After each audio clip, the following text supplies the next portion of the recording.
Well, hey. Happy Sunday, everyone. I'm To You Nap, and this gentleman over I'm Dr. here. Michael Gross. How are you, everyone? I'm so glad you're on. This is the TU and Dr. Michael show, and we're here to entertain you, but we're also here to deliver a message to empower you to change your life. And I want to talk about, I'm stealing TU's thunder, her book, Healing the Holes in Your Soul. This is a great book. I love it. It's all about a woman's challenges of life to find her self-worth, self-love, and self-esteem, but also to listen to the thoughts of her soul and realize that all answers lie within. And this is a heroic story, and I'm not being modest, it's the truth, of a woman who crawled her way through life to find out that she is unlimited. And now she can share this story and empower other women and children and men. So, Tia, thank you. You are unlimited. You're incredible. No, thank you, Michael. And I want to go ahead and bring up Michael's book. Oops, here we go. That looks familiar. Spiritual Primer. Huh? That looks familiar. Oh, yeah. It's written by some guy named Michael Gross. And Really? I see that his name is also on that book. How funny is that, right? Yep. Accidents happen. That was no accident.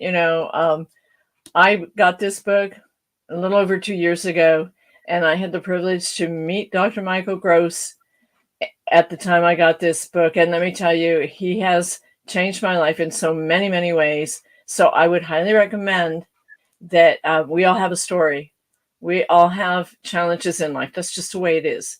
So I would start with this book and Read then this go to book. that book because he taught me so many things, and I shared my story, and I also include a lot of what he taught me, whoops, in my book. I'm getting my fingers mixed up. But anyway, I'm going to put this book down. Michael, thank you so much for being so sweet to jump up with my book first. You're such a card. Thank you. I'm an ace of hearts. Okay, we're here today to um, we have a wonderful topic that Michael has shared with us. He's sharing with us today. He has decided that the topic today should be finding yourself. Well, and I think that that's a really, really appropriate topic because before I met him, I was kind of lost. And I thought I'd come a long way and figured out a lot of things with my life. But what I didn't know was that I still had a whole lot of learning to do. So, along with that came this. Okay, wait, my hands. Wonderful person over here. And if you're ever missing anything in your life and you don't not sure what's going on, but you're feeling like something's still missing, definitely connect with one of us, and we'll put the contact information in the comments. But I'm going to go ahead and formally introduce you to this phenomenal man because this is the only thing that we script, and this is only see. Everything else is however it comes out. Michael channels through True Source and he has phenomenal insight. And I just want to let you guys all know that this is the very, very, very inspirational and spiritual Dr. Michael Gross. So here we go with the formal part.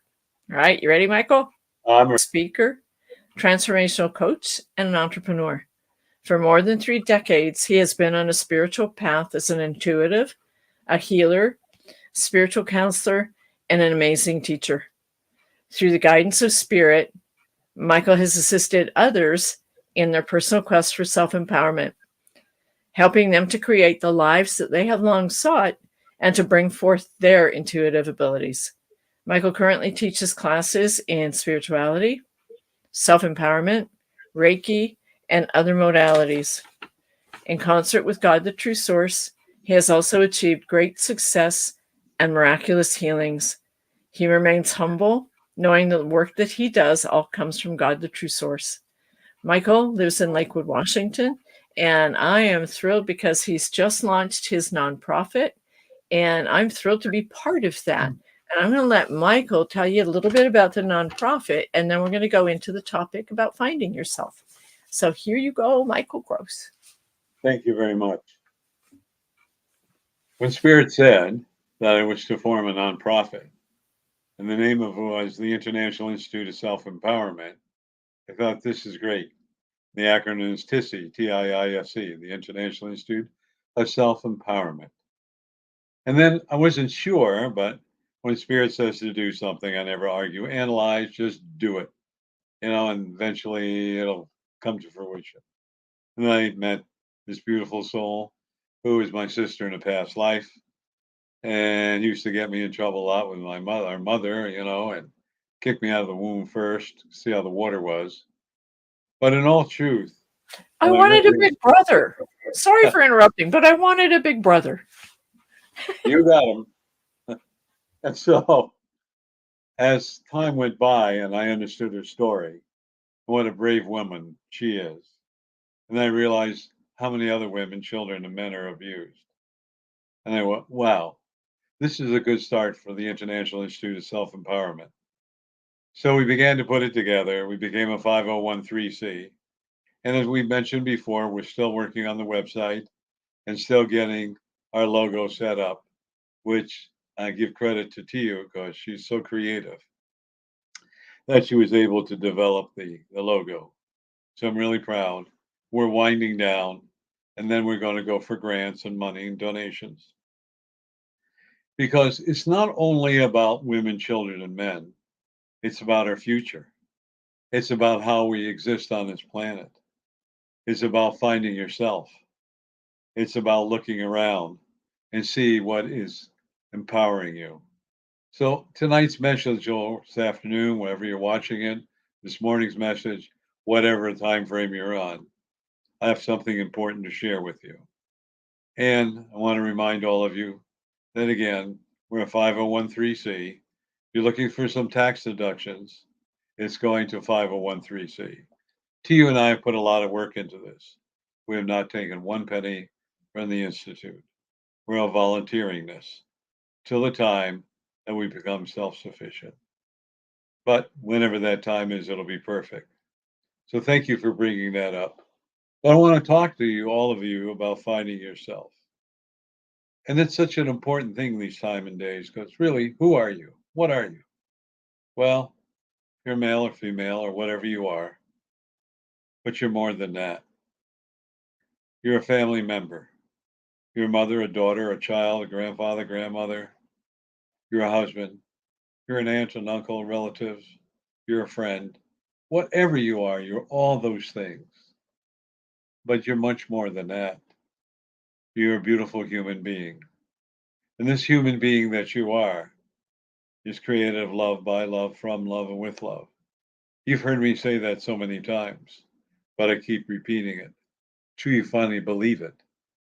Because words are empty unless you embrace those words, unless you become in alignment with those words, and unless you live those words.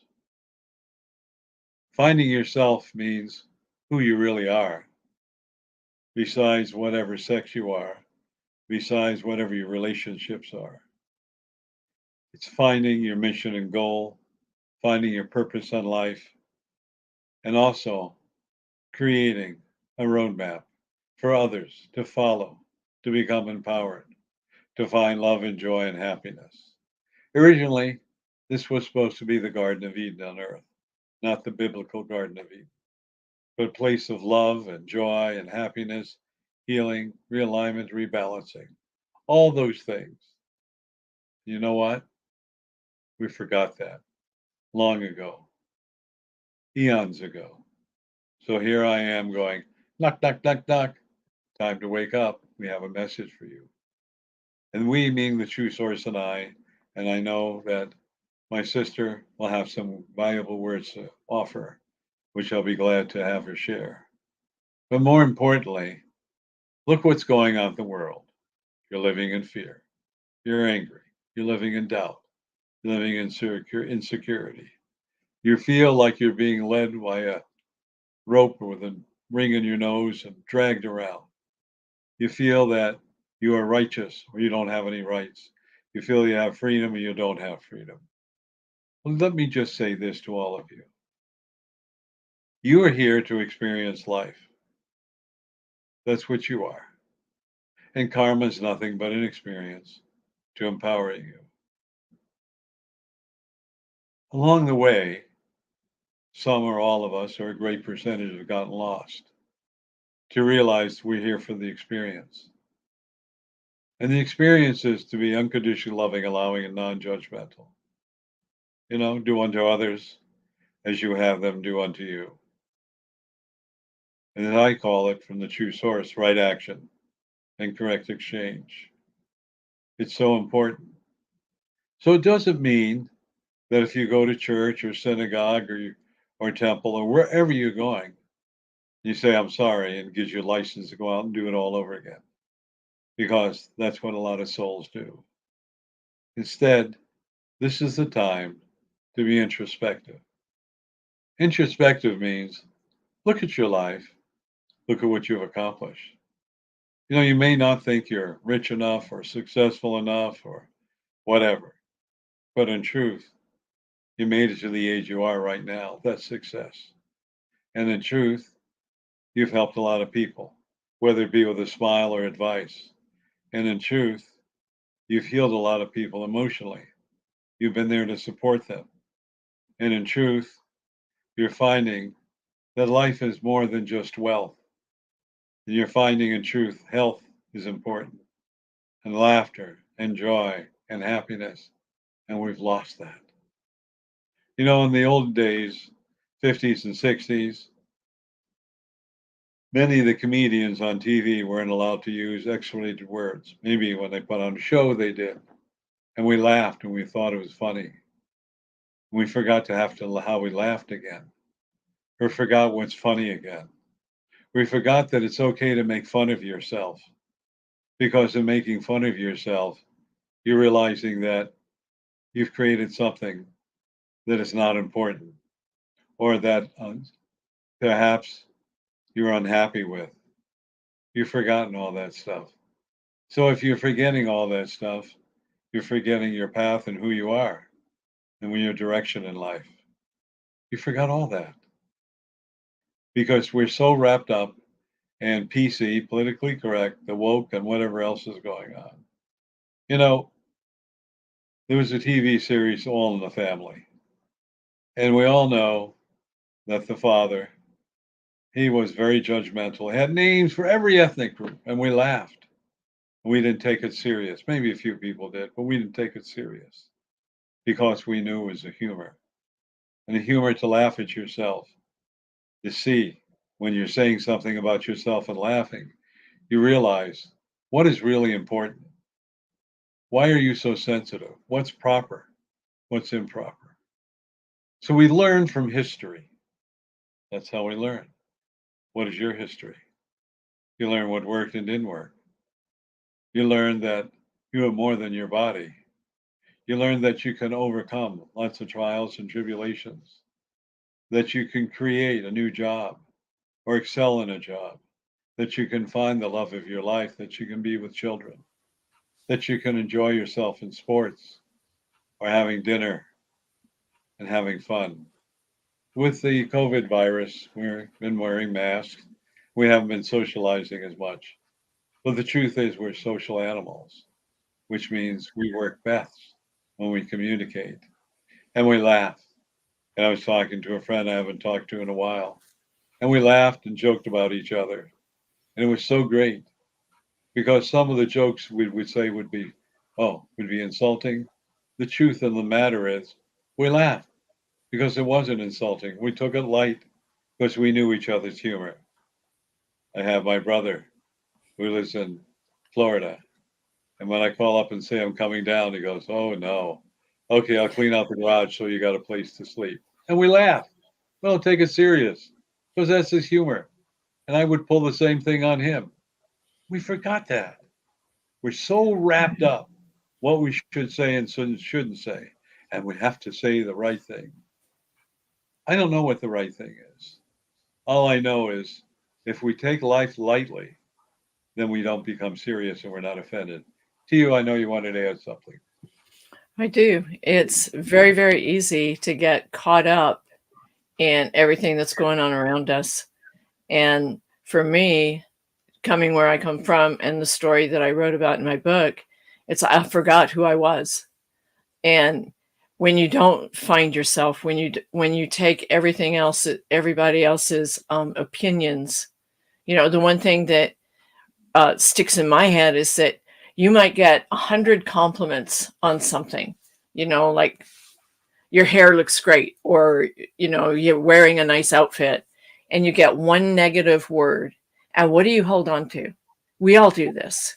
We hold on to that one negative piece, and we can drive ourselves nuts by holding on to the one thing that was negative when we just had 100 very, very nice positive compliments. Why do we do that, right? Because we start struggling so much with low self-worth, self-love, and low self-esteem that we put ourselves way below everybody else's standards, when really all we need to do is look at who we really are, right, Michael? Absolutely.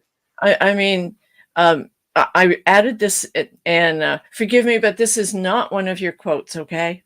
Oh my goodness. But it's, oh my gosh. But it really resonates with me, and I put it in my book. And the reason I want to say it is because it really fits right here. Helen Keller wrote, "The best and the most beautiful things in the world cannot be seen or even touched. They must be felt with the heart." And that's what you teach us, Michael. Unconditional love is that there's nothing more powerful than the energy of love, right? I And agree. doesn't it start when we start loving ourselves and finding out who we really are? I mean, you say this all the time: what you think you create, and what you create you experience. That is your quote. And when we're thinking negatively about what other people are saying about us, then we're creating more of that negativity, right? That's correct. So how I hope I'm not taking you so far off this topic, but is there a way that you can help other people realize and correct our negative thinking? How do we make ourselves more positive? Well, it's a good thought.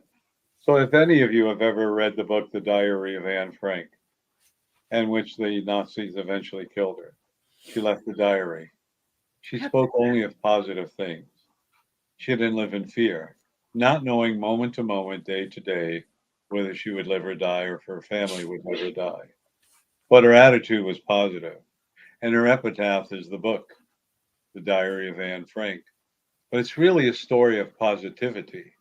It's a story of empowerment. She's going to jump out of her skin, so go ahead. I have an Anne Frank quote in my book as well. I know you do. Go ahead. May I share? Absolutely. Anne Frank actually has two amazing quotes. And one is, "We can't control our destiny, but we can control who we become." Beautiful. And the other one, I might as well get it out there. I'm on a roll. Get it out there. Okay. "Our lives are fashioned by our choices. First, we make our choices, and then our choices make us." Where's the wisdom? Well said. So here she is, 12 or 14 years old, and she's smarter than most of the people that exist now and wiser. You know, we need to understand there's an old cliche God don't make no junk. I don't know if you heard that before, but that is the truth. So, what are we doing in our lives that make us insecure, low self worth, self love, and self esteem? And what do we do to recreate ourselves? Good question. Well, do you think that when you were born, you're a piece of garbage? Do you ever think about that? You think you were created to suffer or have so low self worth, self love, and self esteem? You look at life wide eyed and wow, this is exciting. And you began to formulate your thoughts, and then your path was formulated by family, friends, religions, relatives, whatever. And then by the age of 3, the veil of forgetfulness descends upon you. In other words, watch a baby laughing, looking around because the baby's talking to the guides and angels. And whatever they came here to learn, that veil descends. So it's like a new beginning. And then by the age of 7 or 8, as you know, you're pre-programmed. You're brainwashed to think a certain way. Then you spend the rest of your lives trying to reverse that. And some of that you want to reverse and some of that you don't. But like in the diary of Anne Frank, the one thing we need to know is we're not a victim.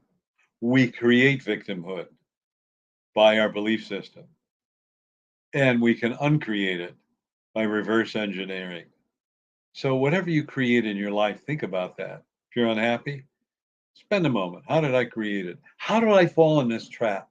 How did I create this? Oh, now how do I change this? And you reverse everything.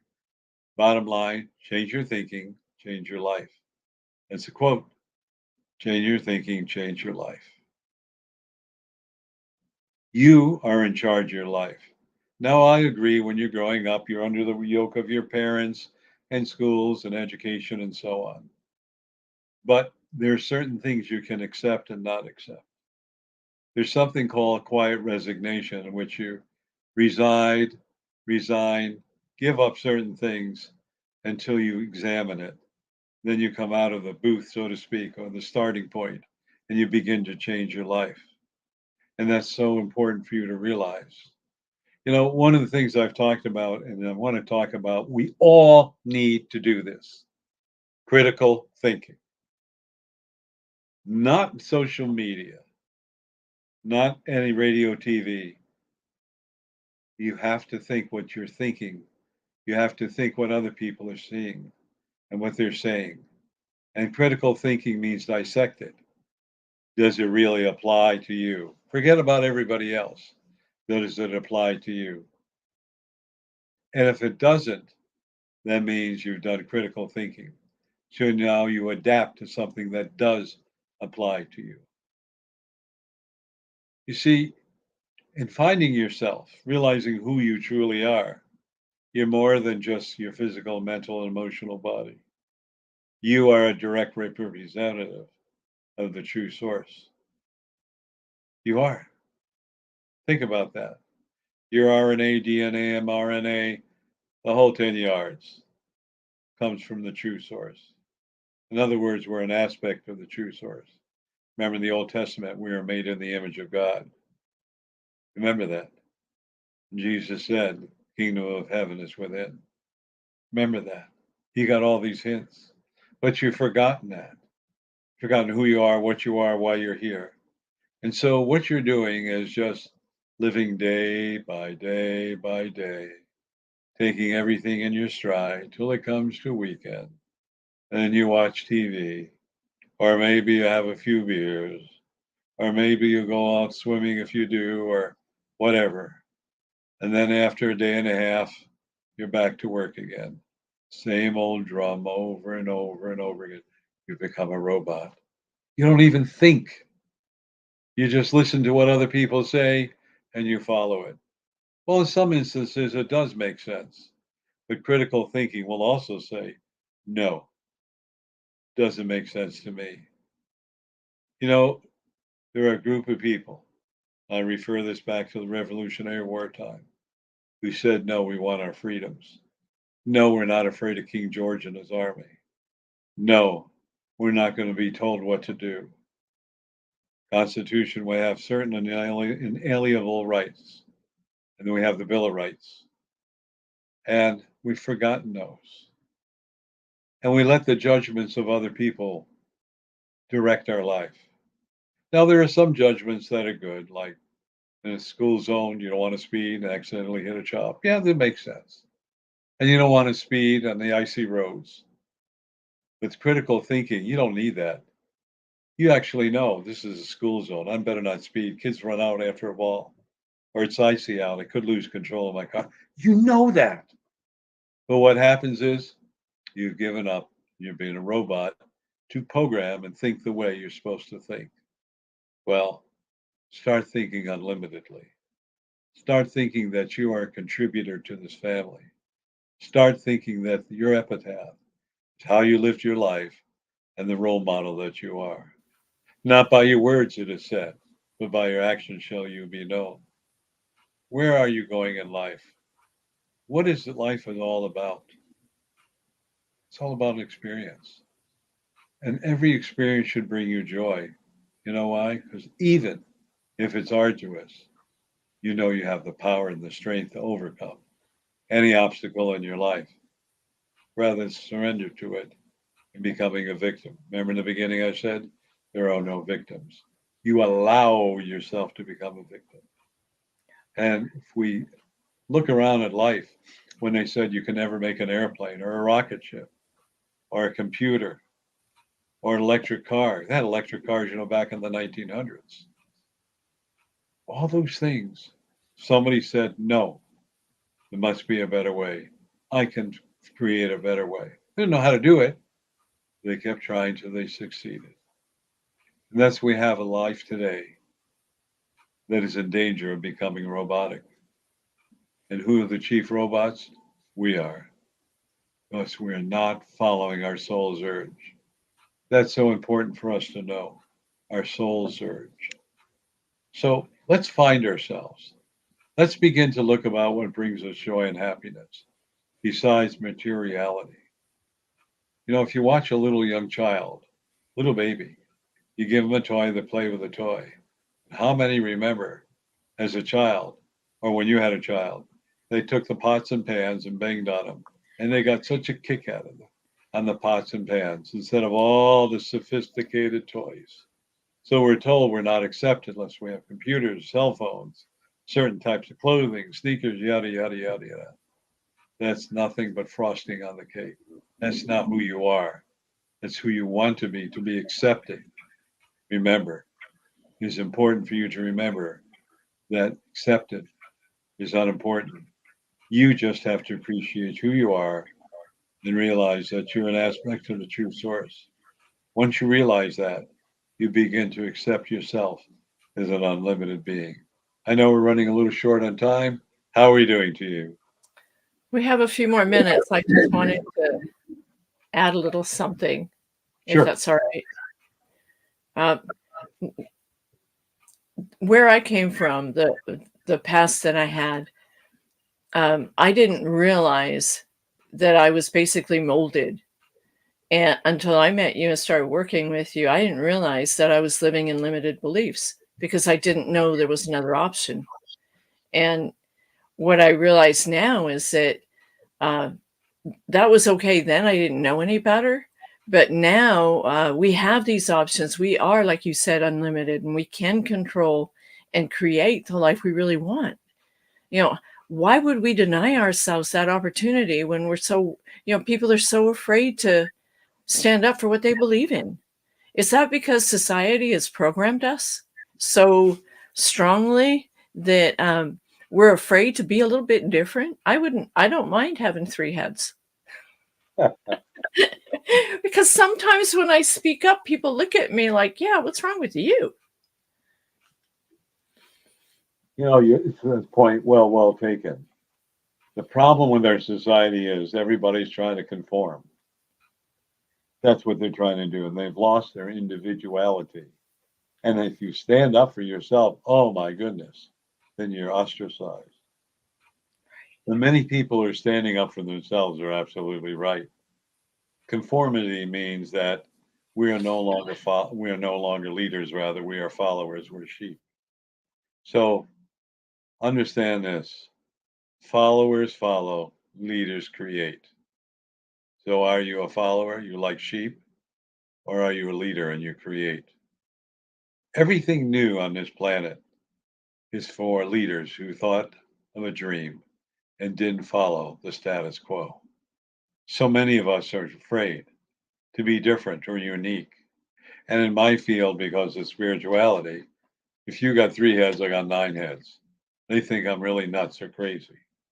But in the end, they'll realize I'm right. I have a good friend, and he kind of poo pooed, but he's my friend.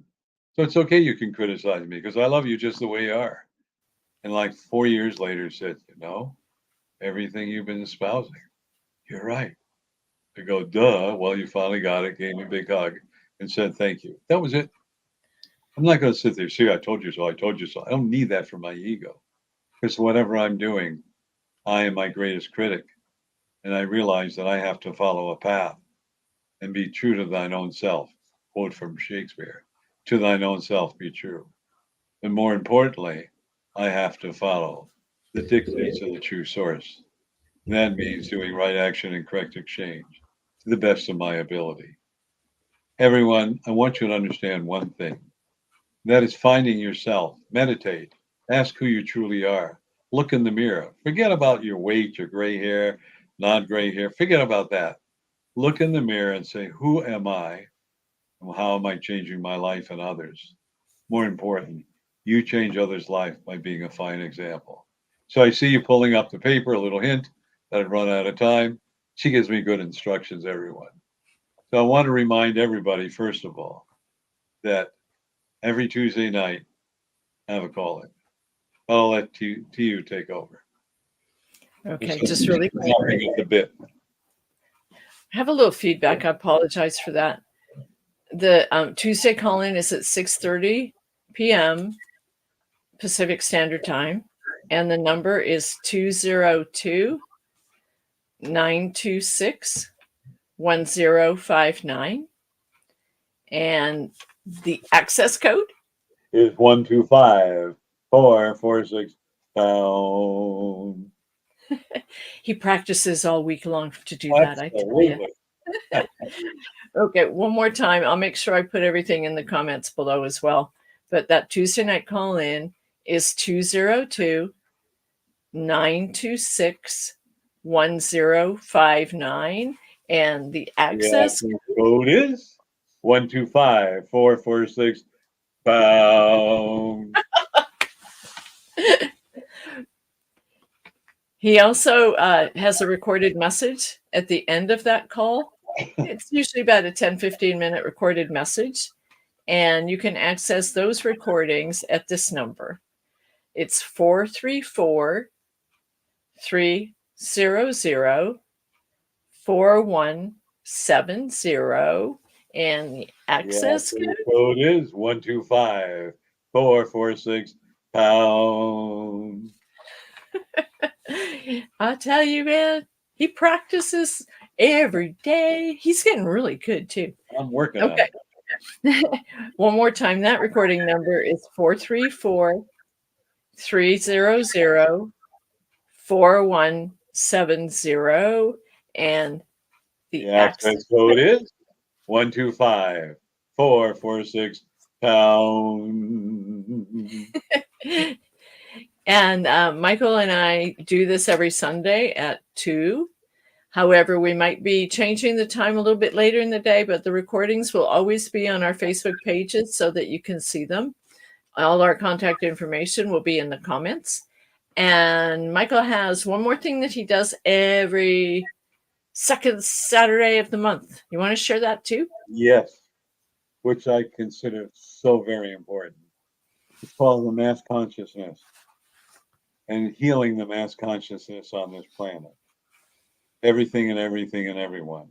And it goes from 9:55 a.m. Pacific time to 11:01 a.m. Pacific time. And we really are pretty close within a minute or two of signing off. And the first few minutes I talk a little bit about, we bring this beautiful loving energy through, and then we're silenced until about 3 minutes before 11 or 4 minutes before 11, which I come on and thank all of you. The reports that I've had, people say, oh my gosh, the love, the joy, the healing, the emotion, the energy they felt, it's incredible. Please join us. Please make a difference because you're so important. So I want to thank you all. Do you want to bring up the closing points? The number one more time? The number one more time? Sure. Okay. The number is 202-926-1059. And the access code is 125-446 pound. Okay, on that note, that's also the same number as the Tuesday night call-in. So anytime you want to, you can access the recordings. Michael has phenomenal messages, and I think, Michael, don't you have like 215 now? 215. Yes. Okay. So closing points on that note, I'm going to go ahead and wrap it up because it starts right here. The spiritual primer. And Best healing the holes doggone in your food soul. ever. What was that, Michael? I'm sorry. And healing the holes in your soul. Thank you. Start with this one. It's amazing. And Michael has a new, you have another one coming out soon, don't you? Well, what I've done is this is the second edition. I've added a couple of new things. So that'll be out in a month, hopefully, depending upon the printer and if they can get paper. Kind of a little shortage. And then the new book will be called The 12 Manifestation Protocols, something I'm honored to teach that will change your lives. And it's really important for all of you to support all of us, not only to tell everyone about our call-in, but to support your friend, love them, be there and help them and have compassion. Because that's what our life is all about, love and compassion. Absolutely, Michael. Thank you. And on that note, I want to thank all of you for coming here. I thank you all of you for joining us because you are unlimited. Namaste. Namaste. Thank you. Have a great week. Thank you, everyone.